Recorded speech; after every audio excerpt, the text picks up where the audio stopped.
इतना दर्दनाक हादसा है कि जिसके बारे में हमारे पास शब्द नहीं है। एक घर का चिराग, एक आदिवासी परिवार की होनहार बिटिया आज असमय काल के गाल में समा गई।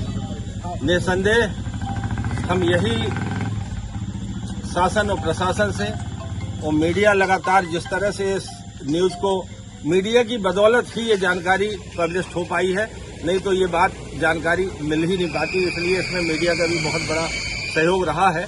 पर मीडिया को भी 3 घंटे इंतजार करना पड़ा, गेट के अंदर जाने से रोका गया, और वो भी एक ऐसे व्यक्ति के द्वारा रोका गया जबकि जहां बेटियों के छात्रावास है, लड़कियों का छात्रावास है, उस हॉस्टल में पुरुष वर्ग का तो प्रवेश वैसे ही निषेध रहता है, पर उसका पति जिस तरह से तानाशाही कर रहा था वो कहीं न कहीं सबकी नजरों में गलत है। और मैं तो यही चाहूंगा कि जनप्रतिनिधियों से भी यही मेरा निवेदन है कि हमारी एक होनहार बेटी का जिस तरह से अंत हुआ है, इसका दोष सिर्फ एक नर्स के ऊपर दोषारोपण आने के बाद उस पर तय कर दिया जाए।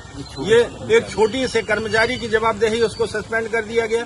प्रशासन इस बात की जांच करे कि भाई इतनी व्यवस्थाओं के बाद आखिर ये घटना घटी कैसे। आज छात्रावास में अव्यवस्थाओं का अंबार लगा हुआ है। जिस तरह से देखा गया 40-40 बच्चे एक कमरे में थे और कैसे रह रहे होंगे, उनके खाने का, पीने का, उनके रहन सहन की व्यवस्था, इसकी जांच क्यों नहीं हुई। और जवाबदार अधिकारी जो बैठे हुए थे, जवाबदेही उनकी बनती है कि आखिर वो इन छात्रावासों में निरीक्षण क्यों नहीं होता उनका, और जहां गलत हो रहा है उन पे कड़ी से कड़ी उनको जितनी सजा मिले वो कम होगी।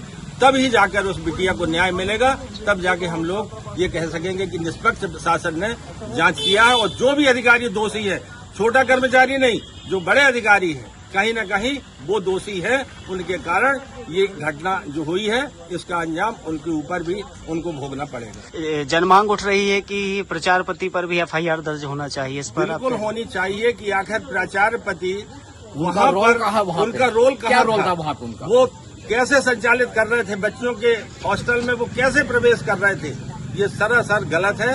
और उसके ऊपर है प्रशासन के लोग वहाँ क्या कर रहे थे भाई, प्रशासन निवास मुख्यालय है, बड़े अधिकारी यहाँ आके इनका रोल क्या था वहाँ पे, ये क्या कर रहे थे अभी? आकर हमारी बेटी की जान चली गई इनकी लापरवाही से, प्रशासन की लापरवाही से। और हम तो यही कह रहे हैं, सांसद और विधायक जी, आप जनप्रतिनिधि हैं, जनता के चुने हुए जनप्रतिनिधि हैं, और निसंदेह हमें इन सब पर पूरा विश्वास है कि निष्पक्ष जांच होगी और कड़ी से कड़ी जो दोषी है उनको सजा जरूर मिलेगी।